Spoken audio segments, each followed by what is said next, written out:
Good day, everyone. My name is Layla, and I will be your conference operator today. At this time, I would like to welcome you to the eBay Third Quarter 2025 earnings call. All lines have been placed on mute to prevent any background noise. After the speaker's remarks, there will be a question and answer session. If you would like to ask a question during this time, and if you have joined via the webinar, please use the raise hand icon, which can be found at the bottom of your webinar application. At this time, I would like to turn the call over to John Egbert, Vice President of Investor Relations. Good afternoon. Thank you all for joining us for eBay's Third Quarter 2025 earnings conference call. Joining me today on the call are Jamie Iannone, our Chief Executive Officer, and Peggy Alford, our Chief Financial Officer. We're providing a slide presentation to accompany our commentary during the call, which is available through the Investor Relations section of the eBay website at investors.ebayinc.com. Before we begin, I'll remind you that during this conference call, we will discuss certain non-GAAP measures related to our performance. You can find the reconciliation of these measures to the nearest comparable GAAP measures in our accompanying slide presentation.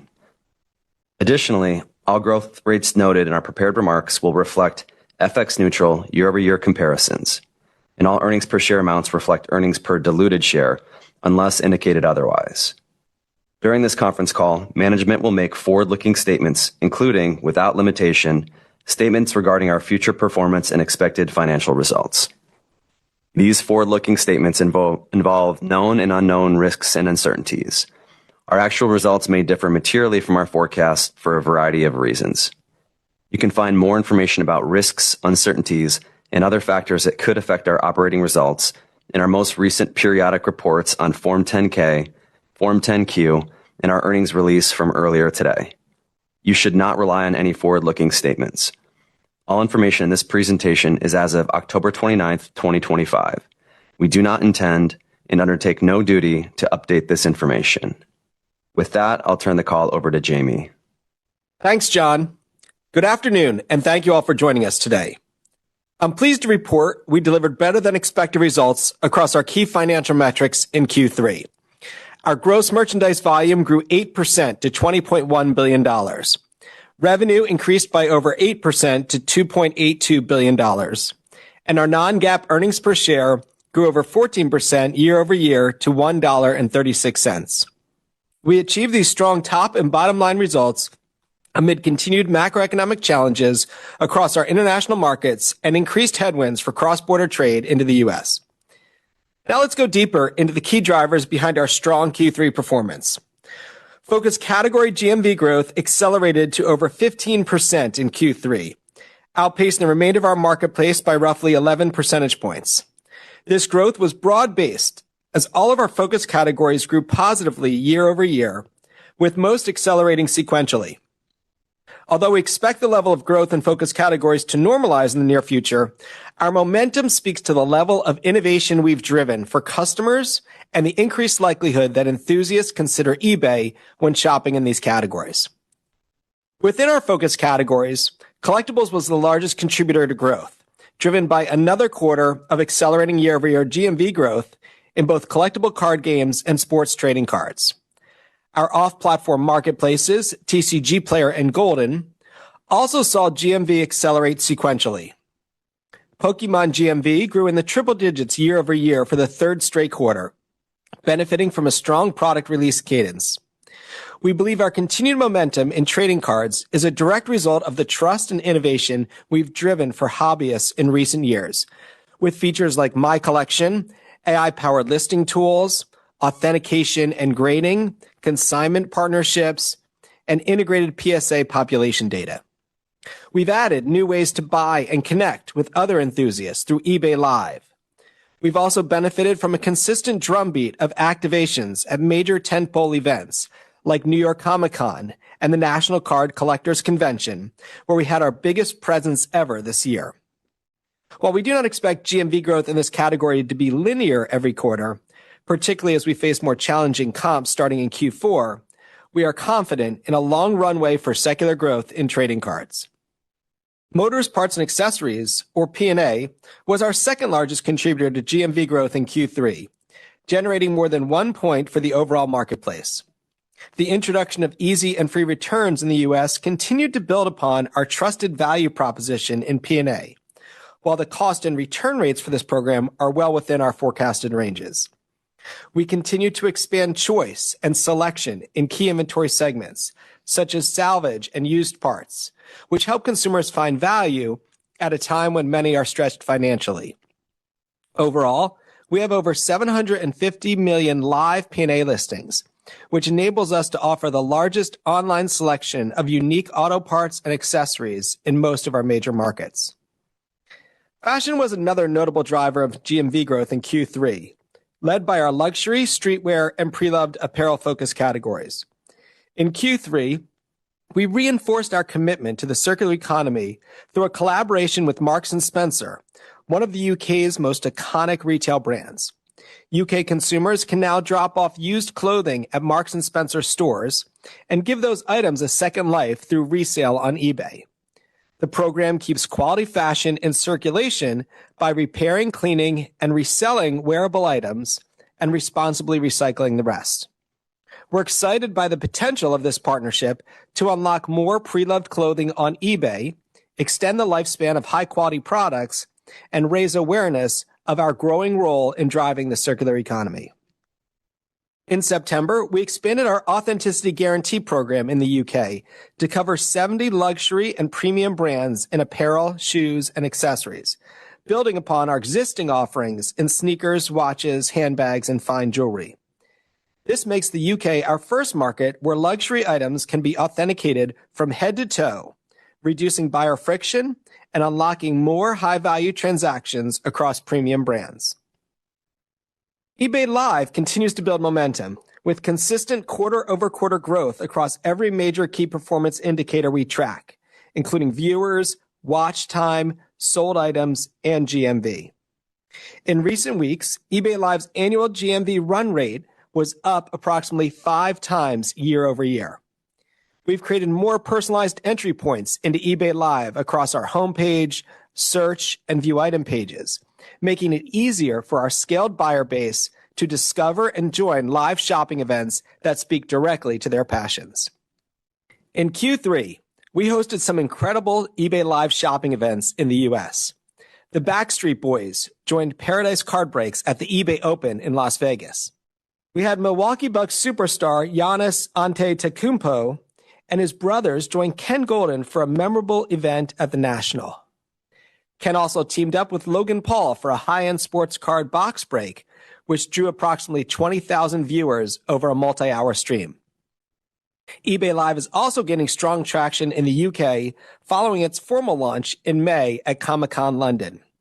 Since then, we've seen a consistent cadence of exciting live shopping events, from a Love Island charity auction stream and eBay's Endless Runway event at London Fashion Week, to Pokemon Weekend, and new channels for toys and memorabilia. In September, Shark Ninja also hosted our first refurbished appliance sales event with great success. It's exciting to see how quickly eBay Live is building cultural relevance and meaningful engagement with enthusiasts across the UK. Overall, we're thrilled by the response we're seeing from sellers and buyers on eBay Live and see significant potential for live commerce to become a strategic growth vector for our marketplace. Improvements to our consumer-to-consumer, or C2C value proposition in key geographies represent another strategic growth vector for our business. 1 year after we launched our UK C2C initiative, we continue to see compelling results. In the first half of 2025, we saw UK C2C GMV growth remain well above our pre-launch baseline as we introduced a buyer-facing fee and ramped adoption of our managed shipping program, which streamlines the shipping process, reduces cost, and improves trust. In Q3, we introduced additional C2C changes, including faster payouts for long-tenured sellers, greater transparency into all-in pricing when sellers are listing items and negotiating offers, and more competitive terms for items priced below 20 British pounds. As a result, we saw UK customer satisfaction improve notably alongside accelerating year-over-year GMV growth during the quarter. We recently added shipping support for bulky and heavy items through DHL, and we exited Q3 with the majority of UK C2C transactions utilizing our managed shipping program, which is now mandated for all eligible items. Earlier this month, we closed the acquisition of Ties, a leading social marketplace in the Nordics focused on preloved fashion and lifestyle goods. Ties has built a highly engaged Gen Z and millennial community and a strong track record in social community-led commerce. This acquisition strengthens our leadership in the circular economy, increases our presence in the Nordic markets, and accelerates our work to make consumer selling more seamless, trusted, and scalable. I'm excited to welcome the Ties team to eBay, and I look forward to our teams learning from each other as we drive innovation for fashion enthusiasts and accelerate the circular economy. Our years of investment in artificial intelligence have enabled us to leverage our scale and 3 decades of commercially relevant data and insights to transform the eBay experience for customers. In recent years, we've utilized generative AI to dramatically improve the selling experience on eBay through progressive iterations of our magical listing technology. In addition to selling, we've been testing a variety of agentic experiences in search and shopping to learn how buyers and sellers engage with AI at different phases of the customer journey. This includes both on eBay agentic experiences like our AI shopping agent pilot and third-party agents from companies like OpenAI. Our AI shopping agent has given buyers a new way to shop across our inventory with personalized product picks and expert guidance based on their individual shopping preferences. As the pilot has progressed, we've significantly improved the underlying technology powering the experience. For example, we were able to build hyper-optimized large language models in-house that perform specific shopping agent tasks at lower latency and for significantly reduced costs versus commercial models. With these learnings and efficiency improvements, we're now poised to gradually bring agentic capabilities into the core of eBay's business through the main search experience over the coming quarters. Our early learnings have also guided the development of our unified agentic commerce platform, which integrates our hybrid cloud infrastructure, large language model ecosystem, our model context protocol server, and other agentic protocols with our proprietary data layer. This platform enables a fully connected experience between eBay agents and generalized third-party agents from companies like OpenAI, which allows us to surface the most personalized and relevant products to shoppers in real time based on our 30 years of listings, pricings, transactions, and behavior signals. We believe this platform will enable us to deliver more personalized, seamless, and trusted experiences for eBay buyers, regardless of where they started their shopping journey. With these capabilities now in place, we are well positioned to continue improving the on eBay experience with agentic tools, touching more of the end-to-end shopping journey, but also connect to compelling third-party agentic experiences. I'm also excited to see how easy and seamless it is to shop on eBay using the iPhone camera after our recent integration into Apple's Visual Intelligence feature in iOS 26.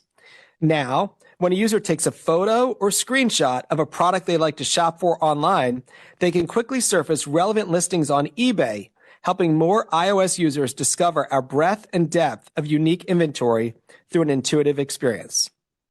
iPhone users can also take advantage of a great new feature for auctions after we launched Live Activities functionality on iOS in September, which gives bidders real-time updates directly on their phone's lock screen during the final 10 minutes of an eBay auction.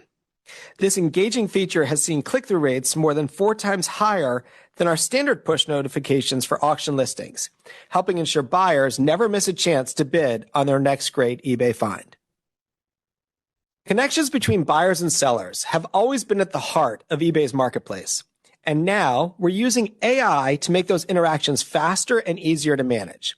In Q3, we rolled out an AI assistant for member-to-member messaging across the US, UK, and Australia.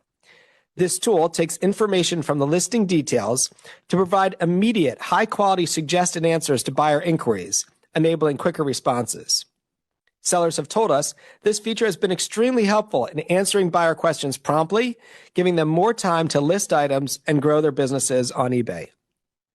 Within member-to-member messaging, we've also rolled out a fully integrated offers experience directly into the messaging flow for customers in the US, Germany, and Australia. This means buyers and sellers can now negotiate offers, view their full offer history, and execute counteroffers without ever leaving the conversation thread, reducing friction and driving improved sales velocity. With each successive quarter, AI is becoming more embedded throughout the eBay experience. As we build on this progress, we believe AI will continue to make eBay simpler, more personal, and more connected for every user. Moving to advertising. In Q3, first-party advertising revenue on the eBay platform grew nearly 23%, driven by broad-based growth across our ads portfolio. Active promoted listings comprise nearly 1.2 billion of more than 2.4 billion total listings on eBay, while over 4.4 million sellers adopted at least a single promoted listings product during the quarter. Promoted listings general ads were the largest contributor to year-over-year ad revenue growth in Q3, followed by PL priority placements, promoted offsite ads, and promoted stores units. We continue to leverage our proprietary AI capabilities to enhance advertising performance. For instance, we recently launched a new multimodal embedding model on view item pages to deliver more relevant recommendations to buyers. This model led to a measurable uplift in promoted listings revenue by leveraging a listing's imagery in addition to its title and other listings details to surface higher quality recommendations. In financial services, we reached a major milestone for our seller capital program in Q3. Since the inception of this program in 2021, more than $1 billion in growth capital has been dispersed to eBay sellers across the US, UK, and Germany through our financing partners, including more than $200 million through the first 3 quarters of 2025. Many sellers have told us this additional working capital has made a significant difference in their ability to invest in inventory, people, and technology to grow their businesses on eBay. Turning next to our shipping initiatives, which have become a critical strategic imperative in today's increasingly complex environment for cross-border trade. The recent elimination of the de minimis exemption for imports under $800 has created incremental costs and friction for cross-border trade into the U.S. To help our sellers and buyers navigate these challenges, we meaningfully accelerated our multi-year product roadmap for shipping solutions. In October, we launched eBay International Shipping in Canada, our third largest corridor for U.S. imports after Greater China and Japan. This rollout brings the best parts of the U.S. program to both business and consumer sellers in Canada, along with additional capabilities like delivery duties paid functionality and automated application of country of origin data. In Q4, we also began enabling business sellers in Germany to access SpeedPack, an end-to-end cross-border shipping solution offered through a joint venture, which is already available to sellers in Greater China and Japan. SpeedPack automates customs documentation and tariff calculations, helping sellers manage new trade requirements with greater efficiency. By simplifying compliance and improving delivery time predictability, SpeedPack strengthens the resilience of cross-border trade on eBay and ensures buyers continue to receive a reliable shopping experience with transparent duties. As we advance our strategic initiatives, we're equally focused on fostering the culture and talent that makes this progress possible. I'm proud that our dedication to building an inclusive workplace environment continues to be recognized externally. eBay has been named one of Forbes America's best employers for company culture, one of Time World's best companies, and one of Newsweek America's greatest companies for 2025. These acknowledgments reaffirm our efforts to foster a positive, high-performing culture that attracts and retains some of the best talent in the industry.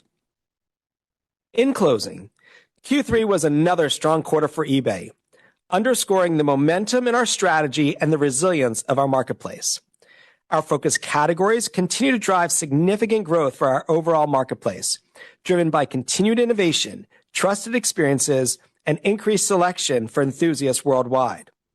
Our agentic commerce platform opens up entirely new opportunities for eBay by enabling connectivity between on eBay and third-party agents to facilitate personalized, conversational shopping experiences that bring eBay's unique inventory and trust to wherever buyers begin their search. AI also continues to make selling on eBay more seamless and efficient, from our magical listing technology to our new member-to-member messaging tools that help sellers manage buyer inquiries in real time. I'm incredibly excited about our expansion of eBay Live into new European markets, which builds upon the tremendous momentum we're seeing in the US as we bring live, community-driven commerce to more enthusiasts. Lastly, our investments in global shipping services are not only helping us support sellers in the current environment, but are accelerating our roadmap to make cross-border trade more frictionless, which can drive more velocity for consumers and small businesses around the world. Together, these investments keep eBay well-positioned for continued long-term sustainable growth as we reinvent the future of e-commerce for enthusiasts. With that, I'll turn the call over to Peggy, who will provide more details on our financial performance and outlook. Peggy, over to you. Thank you, Jamie. I will begin with the financial highlights of the third quarter. GMV grew 8% to $20.1 billion.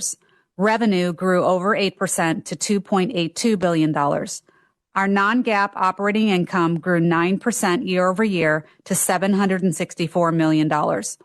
Non-GAAP earnings per share grew over 14% year over year to $1.36.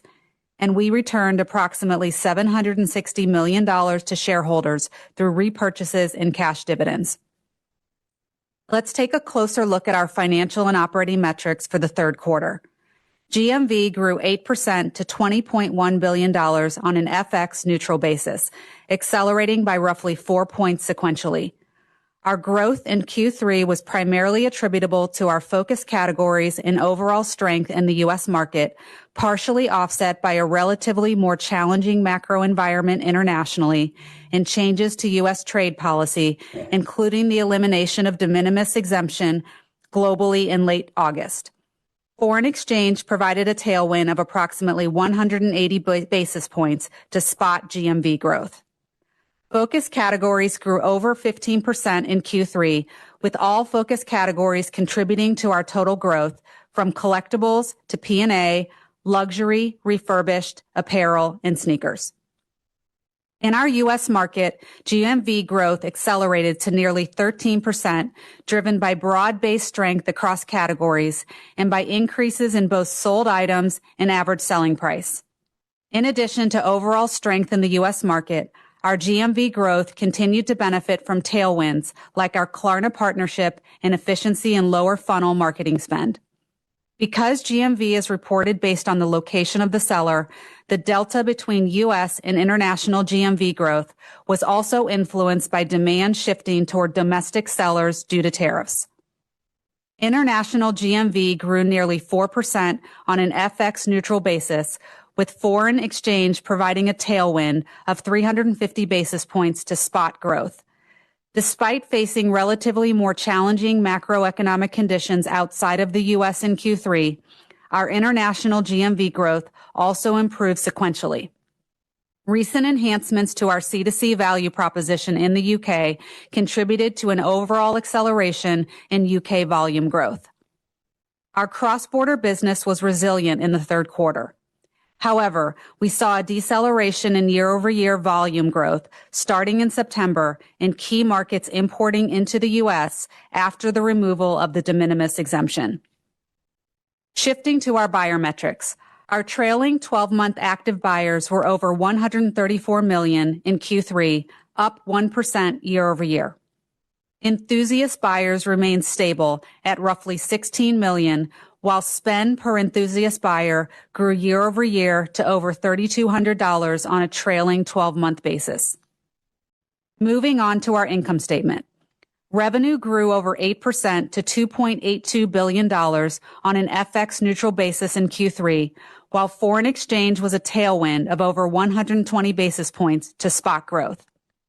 Our take rate was 14% in Q3 as continued strength in advertising was partially offset by several headwinds.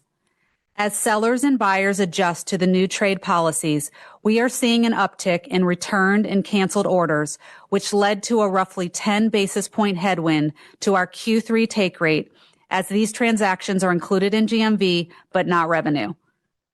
Our average selling price was also increased in recent quarters, mostly driven by category mix shift, which also pressured our take rate. In addition, UK C2C represented a modest year-over-year headwind as we continued to scale our managed shipping initiative during Q3.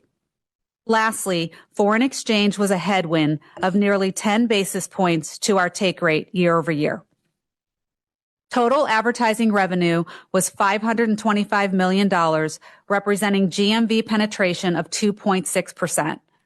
Within the eBay platform, first-party ads grew nearly 23% to $496 million.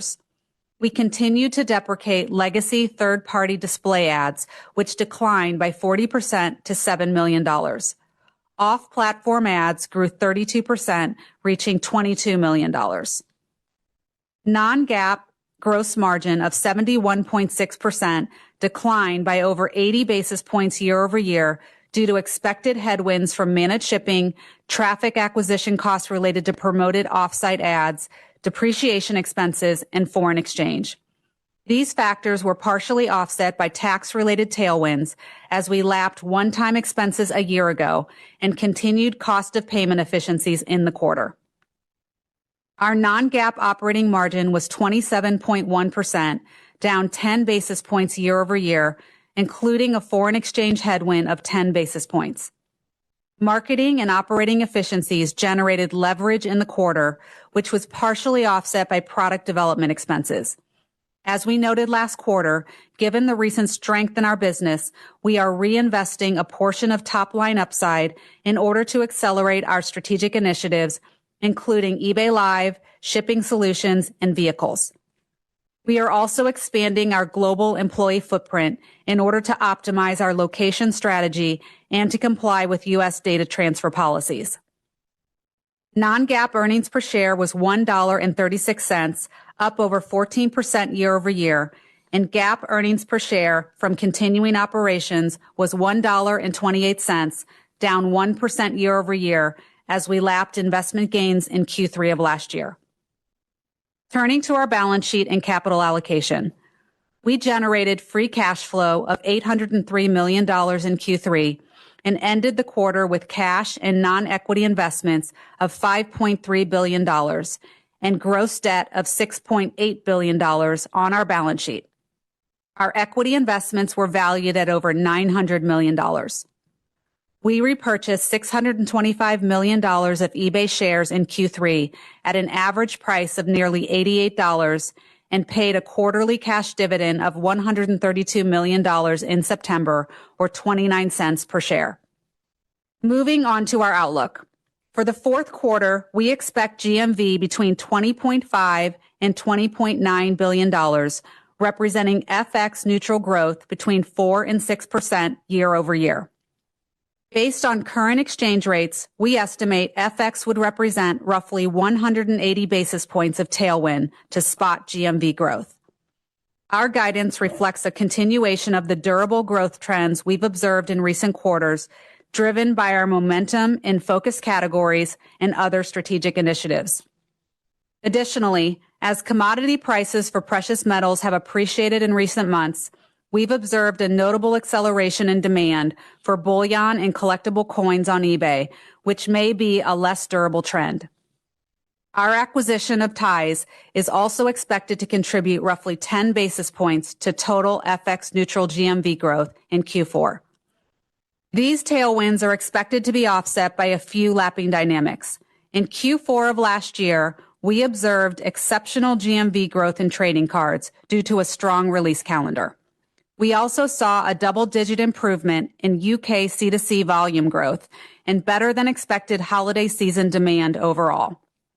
This year, we will also face a full quarter of impact from the removal of global de minimis exemption versus a single month of impact in Q3.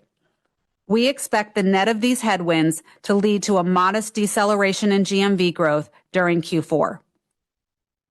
We forecast revenue to be between $2.83 and $2.89 billion, implying FX neutral growth of 8 to 10% year over year. Based on current exchange rates, we estimate FX would represent roughly 190 basis points of tailwind to spot revenue growth. Our guidance implies year-over-year take rate expansion, primarily due to our remonetization of UK C2C volume and first-party advertising growth, partially offset by mix shift and headwinds related to trade policy. As I noted for GMV, we expect a full quarter impact from the de minimis change to apply incremental pressure on our core take rate, advertising, and financial services monetization. On a sequential basis, take rate is expected to be modestly lower due to these factors, as well as normal Q4 seasonality attributable to category and ASP mix over the holidays.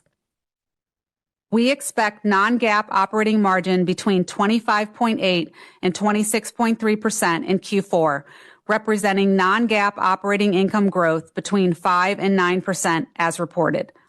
The year-over-year decrease in operating margin is primarily due to continued investment in our strategic initiatives as we reinvest a portion of our top-line strength in order to drive medium to long-term growth. We forecast non-GAAP earnings per share between $1.31 and $1.36 in Q4, representing year-over-year growth between 5 and 9%. We expect net interest income to become a headwind to year-over-year earnings growth in Q4, given prevailing interest rates and our lower cash balance. We forecast capital expenditure to be between 4 and 5% of revenue for the full year, and our non-GAAP tax rate to remain stable at 16.5%. We expect reported free cash flow of approximately $1.5 billion for this year, including a headwind of $935 million from the unique tax items we paid this past Q2. On a normalized basis, free cash flow is expected to be roughly $2.5 billion for 2025. Lastly, we continue to plan on repurchasing approximately $2.5 billion of our shares for the full year.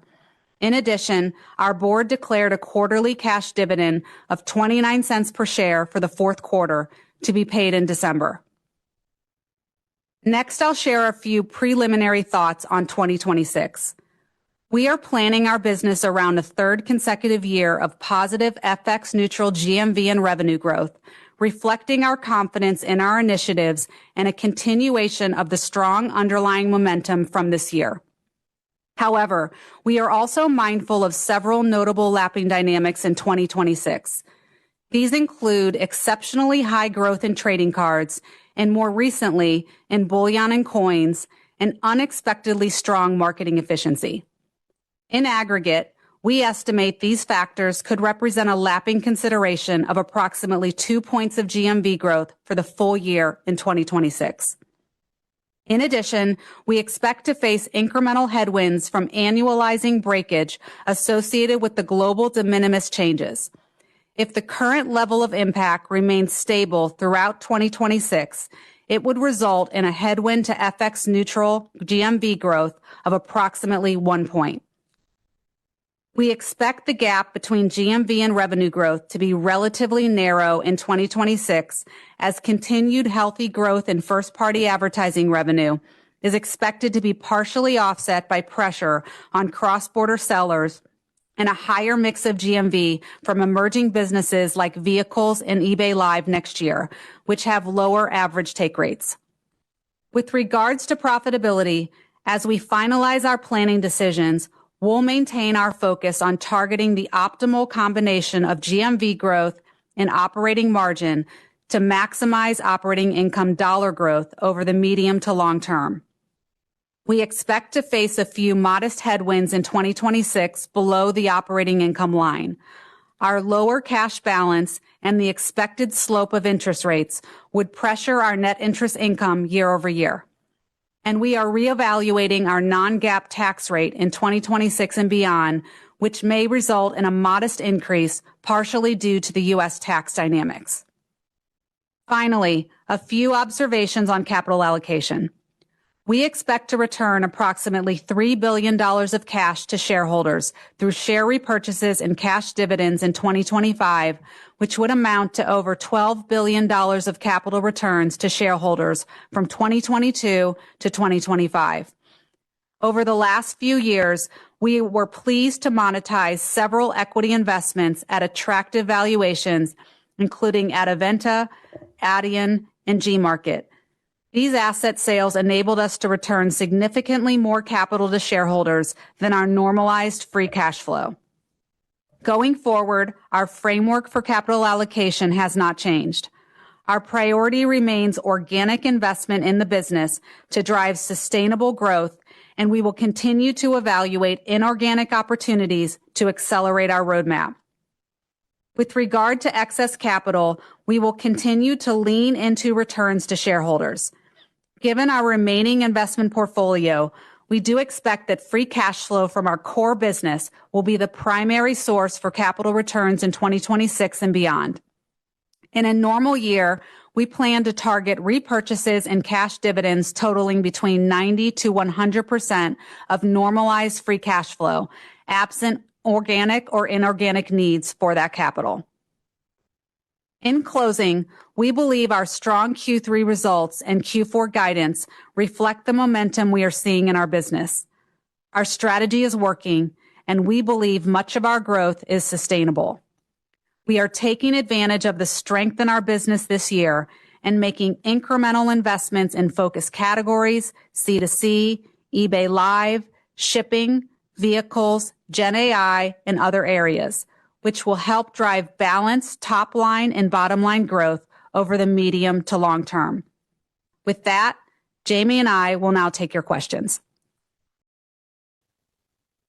We will now begin Q&A. For today's session, we will be utilizing the raise hand feature. If you'd like to ask a question, simply click on the raise hand button at the bottom of your screen. If you have dialed in, please press *9 to raise your hand and *6 to unmute. Once you've been called on, please unmute yourself and begin to ask your question. Please limit to one question and one follow-up before jumping back in the queue. Thank you. We will now pause a moment to assemble the queue.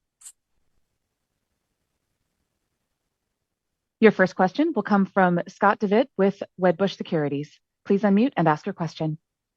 Thanks for taking my question. It's been impressive to see the business growing at the rate that it is again. And, we're kind of entering this new moment in time. And so I just wanted to zoom out, for a minute. When you look back on the history of the internet, Google search, and then the transition to mobile were significant developments that caused seismic change. And so we're kind of here again with AI. You talk, a bit about some of the features, functionality that you're integrating into the platform and how you're, attempting to use ChatGPT and otherwise. I'm just curious, as you plan for the changes that AI is going to bring to the business, what you think are the 2, 3, 4 most significant changes that you're anticipating in the way that eBay is going to be connecting with buyers and sellers, as well as the approach to advertising in coming years?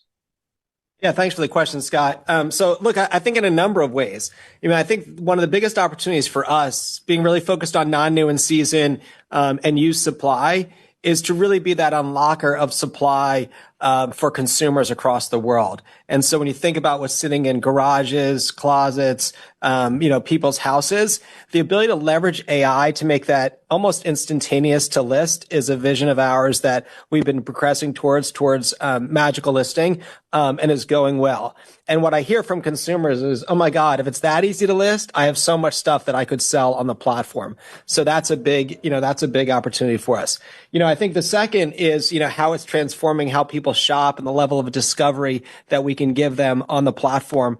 When I look at, what we're doing now with having so much, rich data of 30 years of data of what's happening with our consumers in the marketplace, being able to leverage that in a way that really kind of delights the user and gives them an ideal experience, I think is another huge benefit. How it changes recommendations, how it changes search, how it changes discovery on the platform, is probably the second area that I'm most excited by. And then the last one I would say is really kind of the pace of innovation of the company, leveraging AI. And you're seeing that, this quarter as we announce, a new visual camera intelligence with Apple in the camera phone, as we bring new capabilities to save sellers time, like in our member-to-member messaging that we're launching here. The work that we're doing in our own shopping assistant, we have a screenshot of some of that type of stuff that you're seeing in the slides that we put together, giving more relevant recommendations to our buyers on the view item pages. You talked about advertising, even what we announced this quarter, where we're taking a multimodal approach to our advertising performance, provides more high quality recommendations. So I'd say every quarter AI is becoming more embedded throughout our experience. I feel, privileged to be in a situation where we've got a technology infrastructure that really blends a hybrid cloud infrastructure, our own LLMs that we've been building on, agentic protocols, and 30 years of data, bringing that all together to kind of bring those simpler, more seamless, and more magical experiences to life for customers. Thanks, Jamie. Your next question will come from Nikhil Devnani with Bernstein Research. Hi, thank you for taking my question. I wanted to ask about margins. You've had really strong growth this quarter and again in the guide, but it doesn't seem to be flowing through to margin upside to the same degree. So could you please elaborate on where some of the incremental investments are right now? It's noticeable that product development has been ramping for the last couple of quarters. Should we be looking at this as a pull forward of certain fixed costs that would otherwise have happened in 2026 because you can now? Or are there also other more variable and persistent expenses that we need to take into account as we think about margins next year? Thank you. Sure. Thank you for the question. So when we think about margins, we're really trying to balance driving long-term growth and then returning, and flowing through upside to the bottom line. I'm very pleased with the 9% operating profit growth that we achieved in Q3 and this momentum that we continue to see in the business. Our non-GAAP operating margin in Q3 was 27.1%, and that included an FX headwind of 10 basis points. And we did generate operating leverage in the quarter. In terms of some of the expense lines, sales and marketing expense was up 2% year over year and flat quarter over quarter. And this was due to marketing efficiencies. Product development expenses that you mentioned, we actually did take some of the upside and we were investing in product development against some of our very strategic initiatives, including eBay Live, our shipping solutions, where we pulled forward our CBT roadmap to really help sellers navigate the changes in the trade policies. And then really looking at more investment in our vehicles business as well. And we believe this strategy is working and will primarily benefit our growth next year and beyond. Our G&A expenses were up about 4% year over year and down 40 basis points as a percentage of revenue. And this was driven by lower employee-related spend. And then lastly, transaction losses were up 19%. A lot of it had to do with our higher consumer protection losses that were due to the ramp of the UK managed shipping program, as well as some unfavorable fluctuations in buyer and seller fraud. This is an area that fluctuates quarter by quarter, but nothing really concerning in the trends. So overall, we will continue to focus on ensuring that we're balancing top line growth and margin flow through, and trying to really get this balance right as we think about it going forward. Thanks, Becky. If I could just follow up there, does some of the investment this year ease the burden on next year, or is there just a long list of things you want to go after as you think about the product roadmap? We will continue to invest in our priority areas as we look into Q4 and next year. We're pretty early in the planning cycle, and so we'll definitely provide more commentary as we get more information about how we want to invest in getting that balance right between top line and bottom line. But you can be assured that that's what we'll be focused on. Thank you. Your next question will come from Nathan Feather with Morgan Stanley.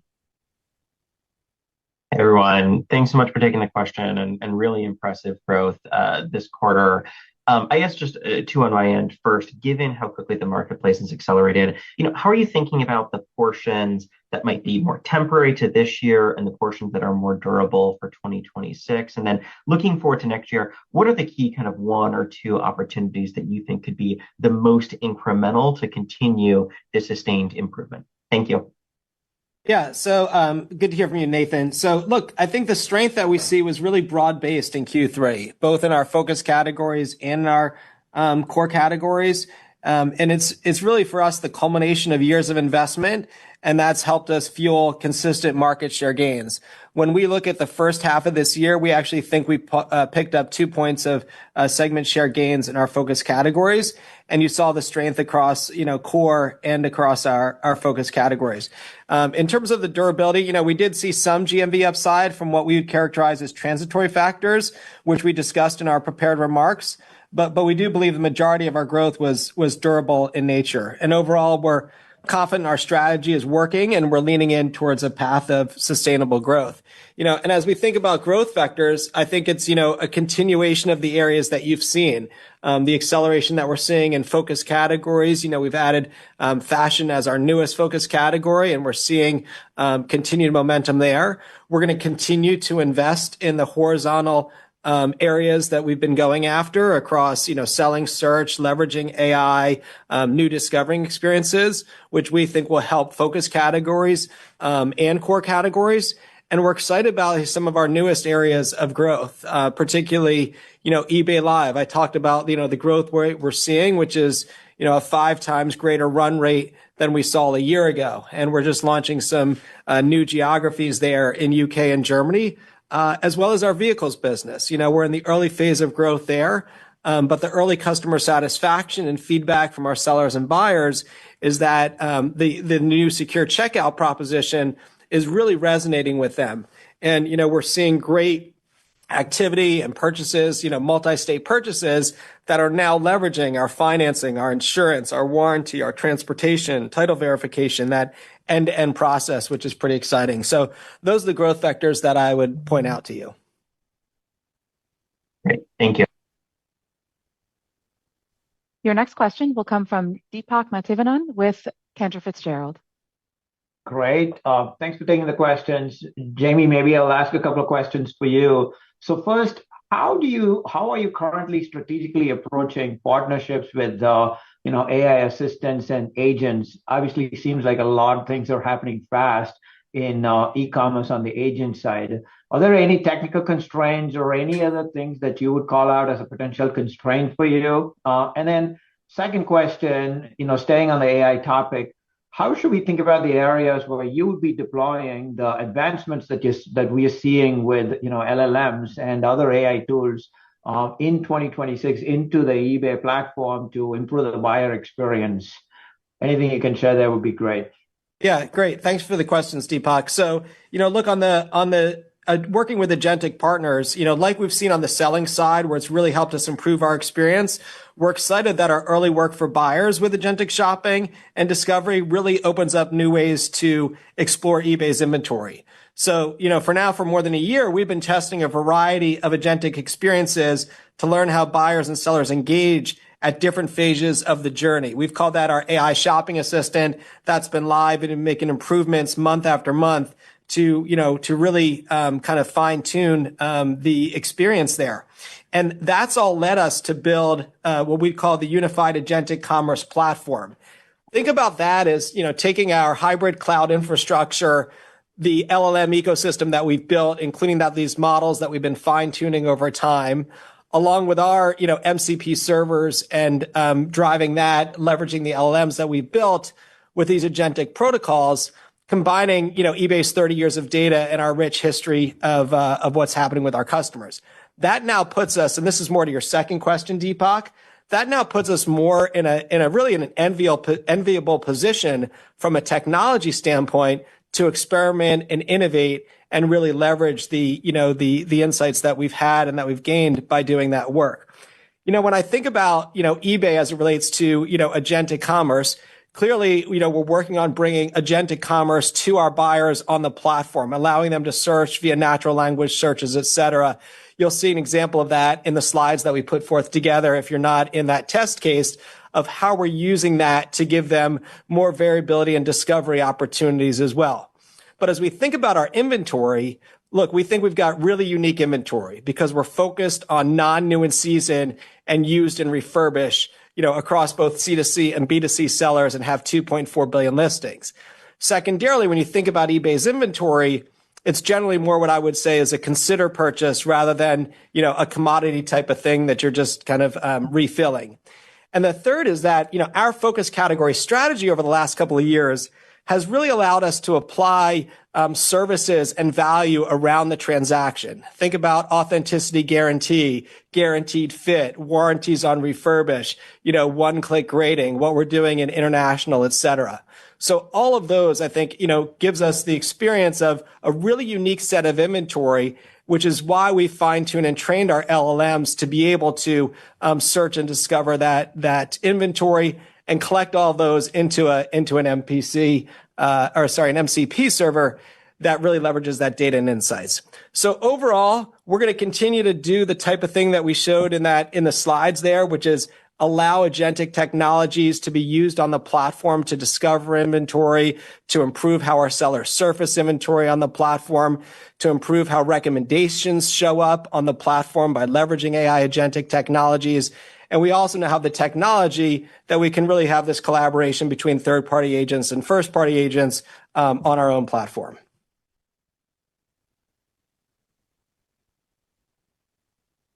Our next question will come from Shweta Khajuria with Wolfe Research. Please unmute and ask your question. Hi, this is Andrew Rupp for Shweta. Thanks for taking the question. I just want to focus a little bit on trading cards. So how should we think about the sustainability of growth within the category? And, what type of signals or metrics could we use to kind of evaluate the success of the category? Thanks. Yeah, thanks for the question, Andrew. Look, as it relates to trading cards, we see a long runway of growth for trading cards. We believe most of the recent growth has been driven by the trust and the innovation that we've driven for hobbyists over the last several years. Think about all the things we've introduced, Andrew, like My Collection, magical listings, bulk listing capabilities, our partnership with PSA on grading and authentication, and on vault storage. So, I've always said that our trading card business is not linear. It's going to ebb and flow based on the popularity of, whether it's new releases or collaborations or new rookie classes or chase cards. And we won't always be firing on all cylinders like we are now with, all the sports leagues, NFL, NBA, MLB, as well as Pokemon and Magic, really having strong years. But what we see today is really a healthy balance between new buyers, sold items, and ASP contributing to that growth. And that's what gives us the confidence in the durability of our GMV run rate moving forward, even if the, year-over-year growth decelerates in the coming quarters.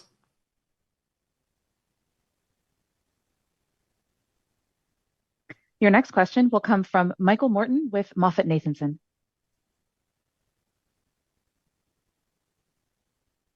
Michael, you may now unmute your line and ask your question.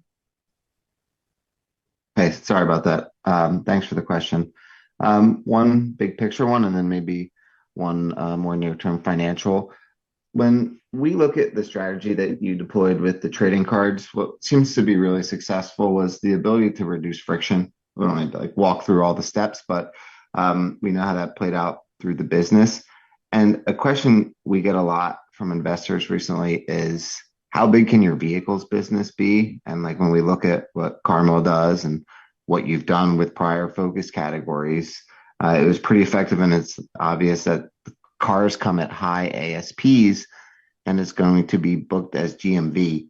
So how should we think about this flowing through the model over the next year, and any implications for take rates that could move one way or another we might not have thought through?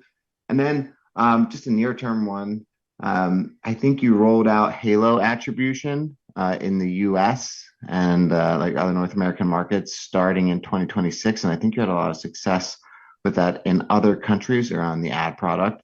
So wondering what the expectations are there to drive ads and the take rate. Thank you so much.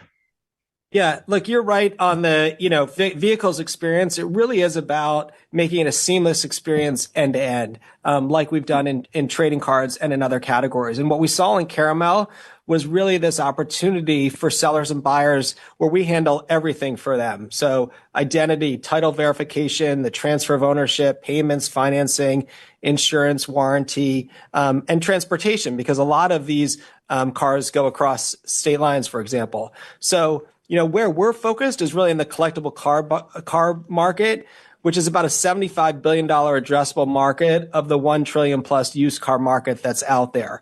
And, we're excited by it because it's really resonating with customers. We're seeing, great activity that's really leveraging this end-to-end platform. So, we just had a 2015 Rolls-Royce Ghost sold for $113,000, and it uses our secure purchase, our DMV services, actually uses our buyer financing, et cetera, ranging all the way to a school bus from 2008 that was converted into an RV that sold for $31,000 for a seller in California and a buyer in Missouri.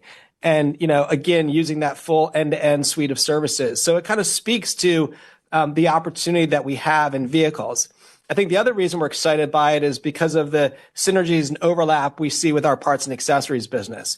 Since we are going after this collectible car market, it's really congruent with those that want to restore, fix up, older and collectible cars. And it tends to be enthusiasts that are into parts and accessories are also really into these collectible vehicles. So we think there's really nice synergies from both the buyer and the seller base there. Peggy, maybe you want to touch a little bit on the higher ASP of vehicles and the impact of that on take rate? Sure, absolutely. So we're really excited about this long-term opportunity in vehicles and what secure purchase unlocks. Vehicle volume has seen significant growth quarter over quarter since we launched early this year, but the contribution to total volume is still very modest, as we expected.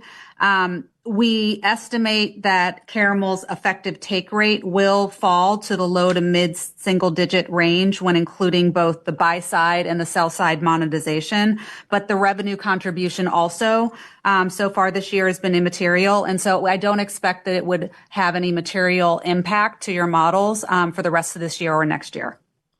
And look, on the ads attribution change, we think that the new Halo attribution better aligns the value of our CPA ads with the velocity that we provide to sellers. And I think it helps better calibrate the return on ad spend levels between CPA and CPC. You're right, Michael. This is something that we released back in Germany in February of this year, expanded in the June timeframe to other key markets across the European region. And then we announced today we plan to roll that to US and Canada in the new year. And, this was really based on the learnings that we saw from other markets where, those learnings said that, what we saw from sellers was, they can certainly adjust and adopt their bids as a result of these changes. But the net effect of the attribution change was positive for our ads monetization in Germany.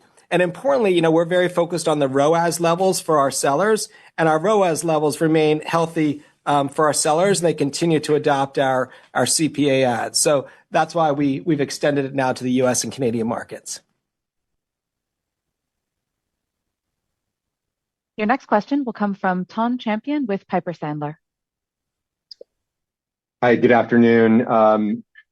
Jamie, it looks like engaged buyers spend increased, and your listings count has made tremendous progress over the last couple of years. I think it was 2.4 billion this quarter. And I guess the question is, when do you think this better inventory and maybe personalization features translate into more active buyers and enthusiast buyers? I'd be curious your view on that. And then maybe just any update for us on the Facebook Marketplace partnership. Thank you. Yeah, look, on the buyer side, our trailing 12-month active buyers grew by 1% to 134 million in Q3. As you say, top of the funnel is important for us, but we are very focused on driving, active buyers to become enthusiast buyers. And what we're seeing there is that we've seen consistent, albeit gradual improvements in our year-over-year growth rate for enthusiasts over the past 3 years. We've seen GMV per enthusiast buyer grow. In Q3, it was over $3,200 annually and continued to grow year over year. And what we also see is, despite the fact that we're in a challenging macro environment in Europe, and that's part of our buyer growth, we really don't see our enthusiast buyers churn on the marketplace. If anything, because of the macro, they may move to mid values. But our mid-value buyers, which is the cohort just below enthusiasts, have been growing year over year every quarter since the beginning of 2024. So we're continuing to invest in full funnel marketing across the board. We think that, obviously that has a longer payback for buyers than just pure kind of lower funnel spend. But we think it's the right mix of marketing that we're doing across the board. As it relates to Facebook Marketplace, we continue to be optimistic about the long-term potential of our partnership there. Both companies are working together to optimize the experience. And during Q3, we continued to scale that test and improve the integrated checkout experience, which was important for us to kind of get that right. And we believe it's great for our seller community because as we expose their listings to Facebook's scaled audience, that's great for Facebook Marketplace users as they discover the breadth, and obviously great for our sellers on the platform. So we're going to continue to scale that test and work on every piece of the funnel. Every time we've worked on it, we've seen pretty significant and great improvements, which has been great to see. Your next question will come from Andrew Boone with Citizens. Thanks so much for taking questions. I wanted to ask about one of the pieces you gave for 2026 in terms of the narrowing of revenue and GMV, and it sounds like some pressure on advertising. Can you guys just unpack that and help us understand kind of what exactly that means? And then Magical Listings has really made the seller process easier. Can you guys just help us understand how that manifests back into GMV? What happens on the sell side as you guys do get that long tail of listings? And how do you guys really optimize that? Thank you. Yeah, so let me start with the Magical Listings point, and then we'll talk a little bit about the advertising of the pieces. So what we see with Magical Listings is really kind of an unlock of more inventory when sellers are starting to use it. So it helps them spend less time creating listings and more time growing their business. So over 10 million sellers have used our Magical Listings tool. I think we're up to over 300 million items have been augmented, leveraging AI. And so it's really about driving more velocity in selling and driving our overall CSAT experience in selling. Think about that as, listing completion rates, listings per lister, et cetera, which all help us perform really well. And we're not just focused on the listing experience, right? We're helping them create better pictures to help them sell more. We're actually using AI to figure out if you're, putting a promoted offsite together, which pictures do we use and how to alter all of that to kind of help you drive sell through, et cetera. And, what's great about eBay is we have a large base of C2C sellers and they're bringing really unique items onto the platform. And so if you look at the average household, we think they have $3,000 to $4,000 of items that could be on eBay, and less than 20% of that is on eBay today. So it's really about unlocking all of that inventory by making it so easy with Magical Listings. I think on advertising, the comments we were making were more about Q4 versus Q3, where we saw strong ad growth in Q3 due to our strong volume growth and ads adoption. And we expect our 1P ads to normalize to the low to mid teens growth in Q4 was the comment that we were making about advertising. But when you look at the ROAS that we're providing to sellers, when you look at the experience that we're providing, we feel really good about the trajectory of our advertising portfolio and opportunities. And then Andrew, in terms of your question around the narrowing of GMV versus revenue that we commented on in 2026, we do expect the gap between GMV and revenue growth to be relatively narrow in 2026. And this is driven from our continued healthy growth in first-party advertising, which is partially offset by two things. One, fewer imports into the U.S. by CBT sellers, which slightly pressures our advertising and financial services monetization. And then we expect to see a higher mix of GMV from our emerging businesses like vehicles and eBay Live that have a lower average take rate. So that's what's driving that. Thank you. Operator, could we do one last question, please? Oh, Yes, your final question will come from Ygal Arounian with Citi. Hey, thanks guys for squeezing me in. I guess just to look at the 2026 guidance, maybe a little bit more closely, and the commentary on positive GMV growth, and Peggy, you gave the kind of 3 points of headwind impact. And can you maybe elaborate a little bit more on what positive means, and kind of where you feel like you fall in that trajectory? We've spent the better part of an hour talking about a lot of the improvements you guys have made.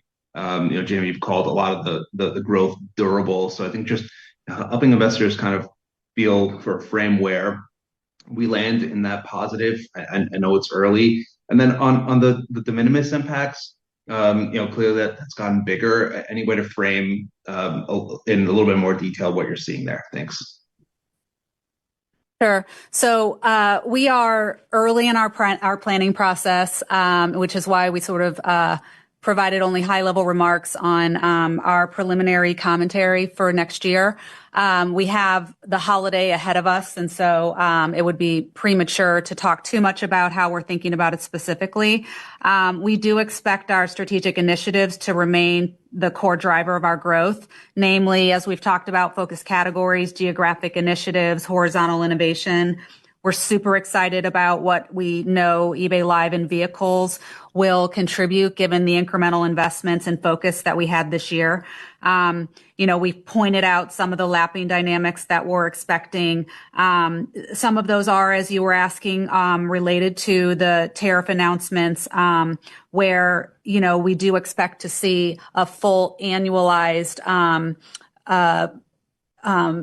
amount from the 1 month we saw in Q3 and the full quarter that we'll have in Q4. And our expectations in terms of that 1 point was really annualizing a similar trend to what we're currently seeing. Yeah, and on your question on de minimis, so we did observe breakage related to tariffs in Q3, particularly after de minimis exemption was removed for the rest of the world in late August. So that subjected, a significant amount of imports to tariffs for the first time. And sellers in, Japan and Canada were amongst the most impacted. What we've really focused on is supporting our customers, which is why we're accelerating our product roadmap for cross-border shipping services. So we talked earlier about eBay International Shipping in Canada. That's our third largest corridor into the U.S., and really giving them a solution similar to what we brought to U.S. sellers, and that's launched and is performing well.